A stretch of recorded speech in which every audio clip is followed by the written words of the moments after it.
Colin Hunt has contributed 20 pounds. He says, you are amazing. Oh, thank you, Colin. You are amazing, he says. Andrew Dorsett's contributed 5 New Zealand Kiwis. He says, good to see you live again, Carrie. Thank you. New Zealand dollars. Ryan Farmer's contributed 20 pounds. Hey, Carrie and the gang. Hey, Ryan, thank you. Irving T, watching us in Marseille, France, contributes €2. He says, thank you, Carrie. You and Linda are great. Brian Rampel has contributed 5 Canadian dollars. You guys are generous today. Hey, thank you so much. So I've been going through my mind, particularly about the criticism and the right way to respond to it. And there was somebody, who was it?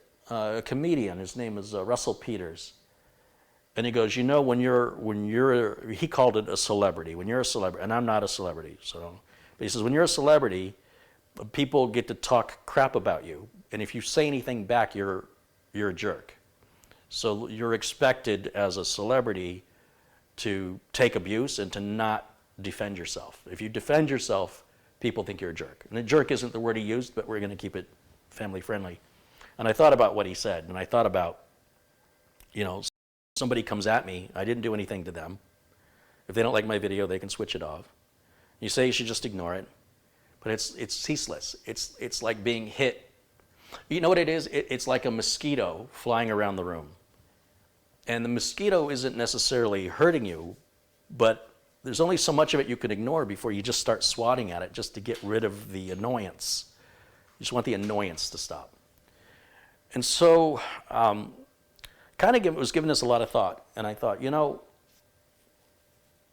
people need to make videos. If you want to criticize somebody who's at least done something, what I'm doing is I'm showing you through my own voluntary will, I don't have to do it, how I work and how I think.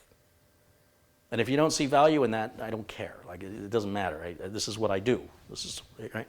So if you're saying you did this wrong, or you're unprofessional, and this is what you did, and this is what you did, you need to show me. And if you're not willing to show me, then I have no interest in what you have, in no sort of criticism like that, because it's one thing to sit there and tell somebody how to do something, and it's another thing to do it. And I greatly respect people who do things. A lot of people who criticize others don't acknowledge the fact that at least the other person was doing something other than criticizing. They were actually doing something. And they didn't ask for your approval. Like, that wasn't required to get your approval for them to do it, or to do it your way. When a reputable news organization makes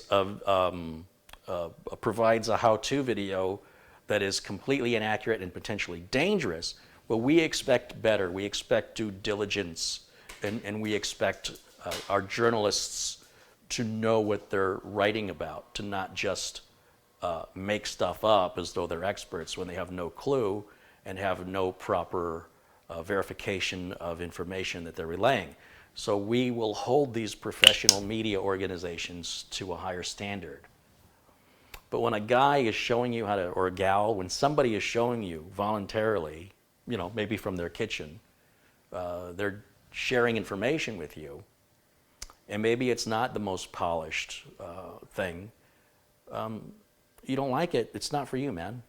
But it's helping other people, and why would you get in the way of that? Like, it's really something I'm trying to find an answer to it, and there's only so much ignoring can do.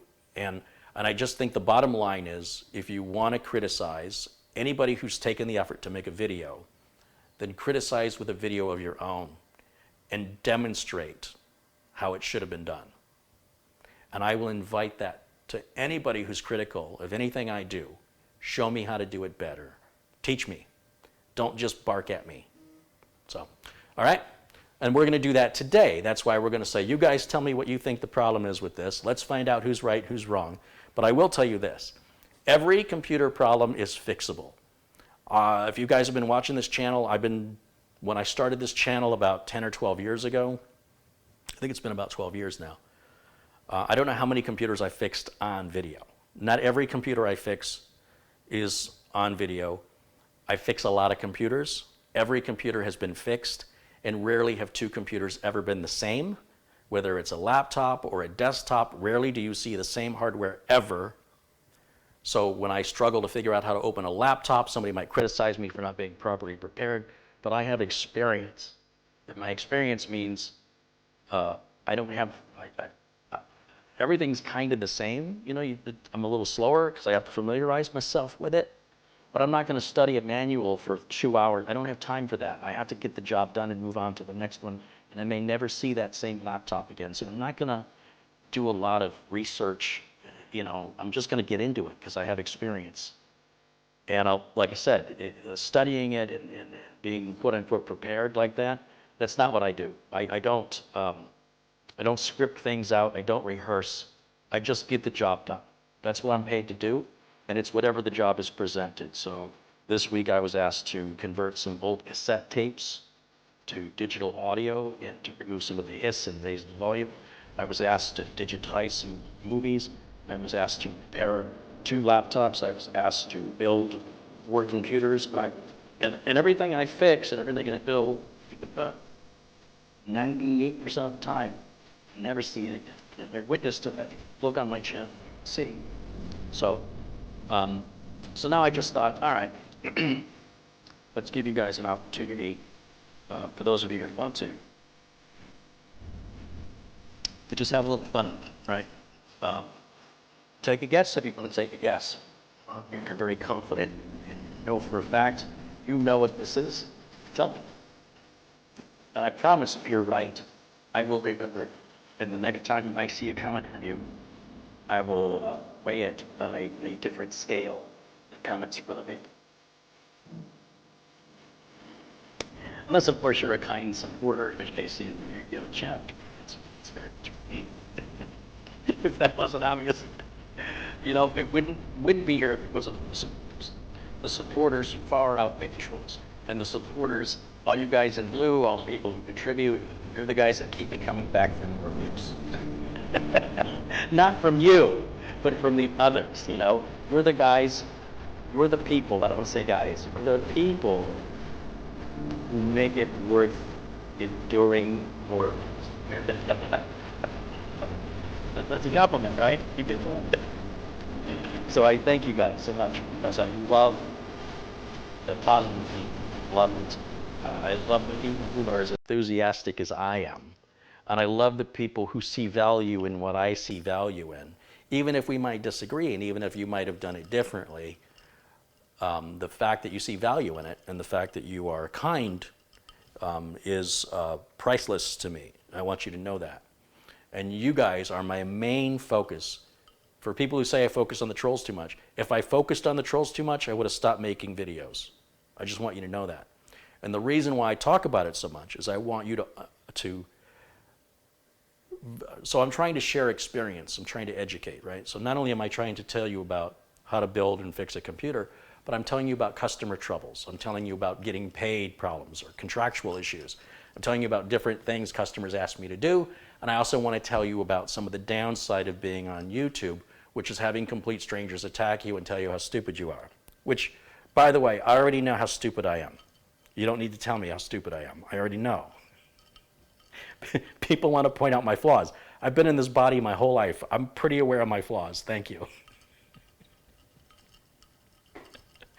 So yeah, it bothers me, and I want you to know that it's something that goes through my mind, like, am I going to go through this today?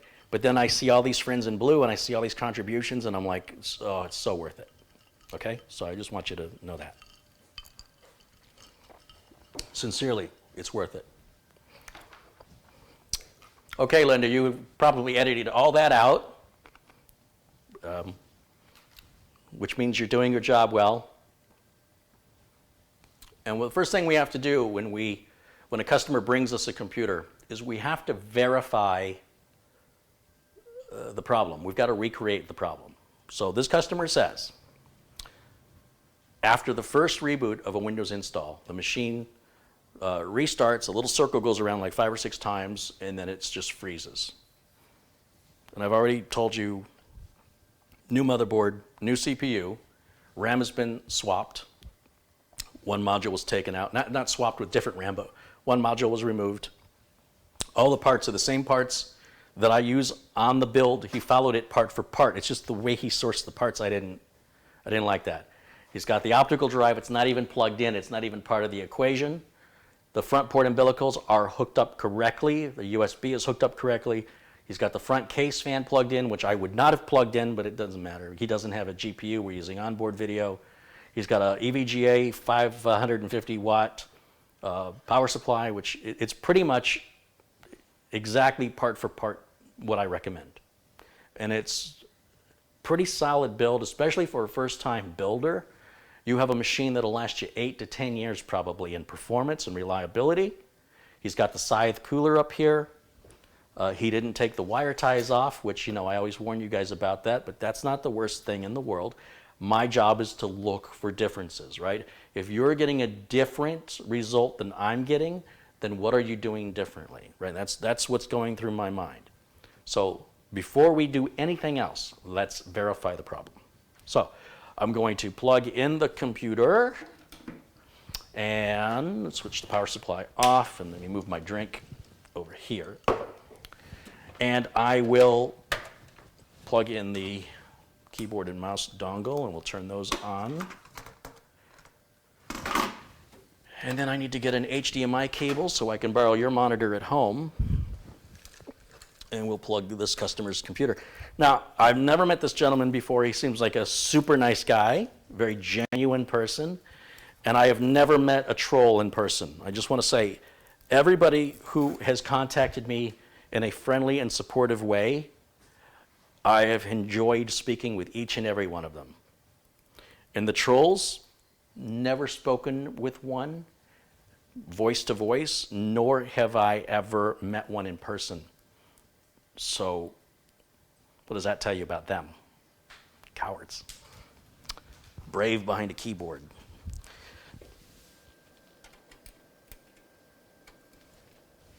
But it does make you leery of meeting anybody on the internet, right? Because you're like, oh, geez, there's some crazy people out there. I haven't met in person anybody who was crazier than me. So that's met me from the YouTube. The YouTube.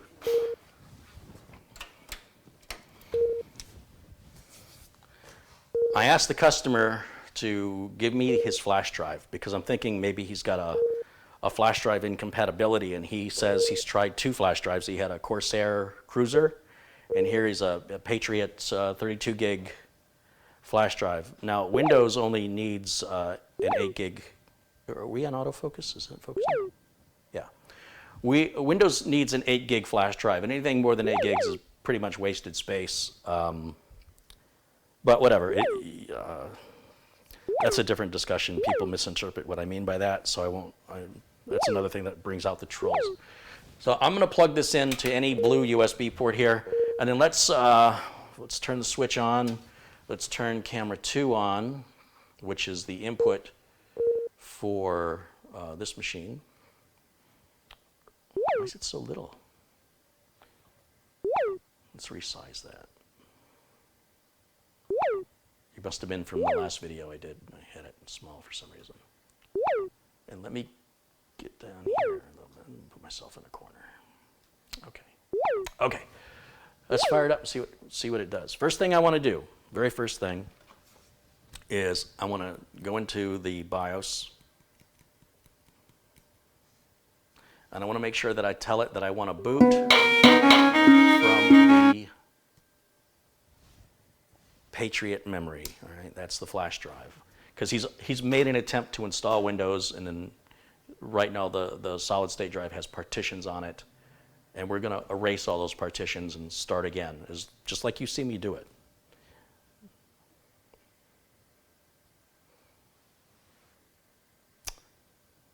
Pi Von McLaren says Windows x64 only needs 4 gigs solid of USB. I think it used to be 4. I think it's at like 5 right now.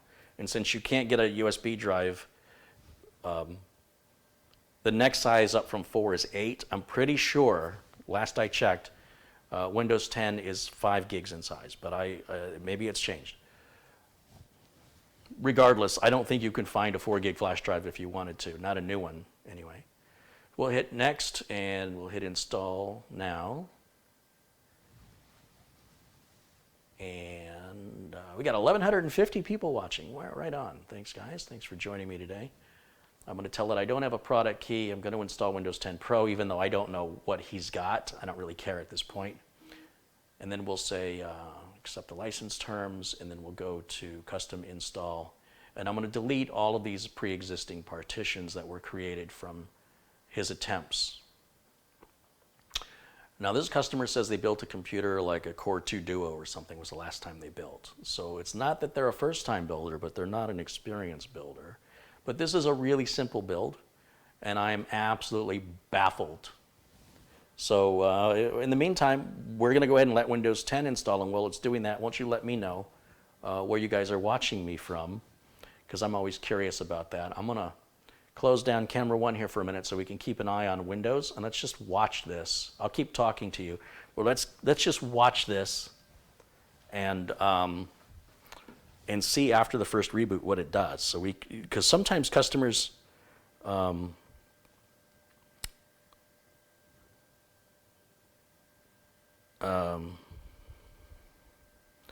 describe things very accurately, and it's tough sometimes to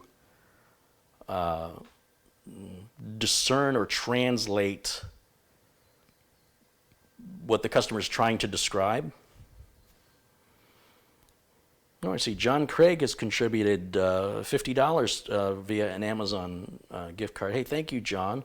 And I also see a contribution from PayPal from PC Recreated Computer Repair, sent $5 from Carlos J. Hey, thank you, Carlos. Yeah, one of the benefits of me turning the camera off is I can check my phone. Sort of my little sneaky way of checking my phone, or maybe you knew that's what I was doing this whole time. But thanks you guys for supporting the channel. I see a text from Madi. Got your text, Madi, thank you. We're going to be building another computer here for Madi. Madi's having me build him a 4th computer, which is like the best compliment ever, right? The customer comes back 4 times. I mean, wow, that's pretty incredible. Usually you get that from businesses, not from individuals. So, you know, it's the greatest compliment. Greg thinks it's a bad Windows installation. I'm going to look through some of the comments and see what you guys think it is.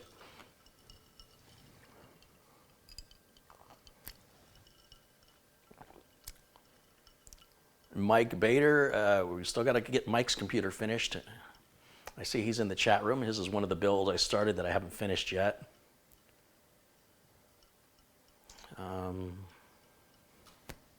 Michael Dane watching us from Ohio. Vern Mahorny said, if it boots up, would the problem be keyboard or mouse? You know what, Vern, that's a great question, and it's something I asked the customer. I said, you know, what are you plugging into the computer? Do you have a printer plugged in? Do you have anything else plugged in? And then finally, are you using like an old keyboard or mouse? But no, he's got a modern Logitech, brand new wired keyboard, and I think he's got a wireless Microsoft mouse. And they're new. So and they're not giving any indication that they don't work. Like he goes in the BIOS, everything works. The full, you know, starting out Windows and to install it works. So, but that's a good question, and it was one I also asked as well. And then I wanted to verify nothing else was plugged in to the computer that didn't need to be plugged in. And he even mentioned that he has disconnected the optical drive entirely. So yeah, so that's why we have to recreate the problem, right? Because if it is his keyboard or mouse, then we won't see the problem here. But that's why I wanted to use his flash drive of Windows and not mine. Because what if he's got a flash drive incompatibility or a bad Windows install? Does the computer have any smell? No, the computer has no smell whatsoever. No. Everything, so far as I can tell,